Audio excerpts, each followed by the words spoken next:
રાકેશભાઈ આયા છે એમ ને? બોલો બોલો રાકેશભાઈ, ઓમ તમારે ચેવું હેડે છે? ઓમ લવર બવર મજા છે ને?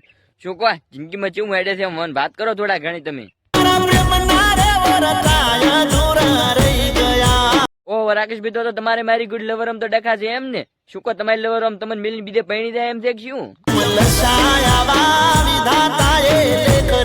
ઈ તો રાકેશભાઈ વિધાતા એ લેખ લખ્યા છે, તેવું કર્મ લખેલું છે એવું થશે. શું કેવું તમારું? આમ બોલો બીજું.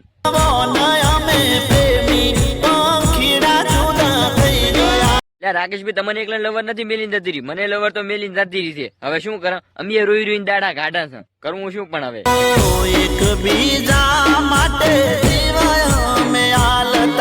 એટલે આ દીવની ક્યાં વાત કરો? હું એ દિવાલમાં તો તૈયાર હતો, પણ તોય મારી હારી મેલીને જાતી રહી. રાત દાડો હું તો અહીંયા પડ્યો પાથર્યો રહેતો. તમે રહેતા કે ના રહેતા? આમ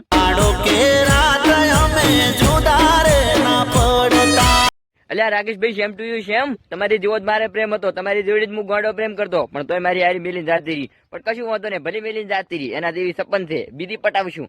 બસ તો મિત્રો વિડીયો આટલું છે. વિડીયો ગમે વિડીયો લાઈક કરો, ચેનલ સબસ્ક્રાઇબ કરી નાખજો. અને હા, આગળની લિંક આપણે ડિસ્ક્રિપ્શન આલેલ છે, તો એ જઈને પૂરું સાંભળવું. જય માતાજી.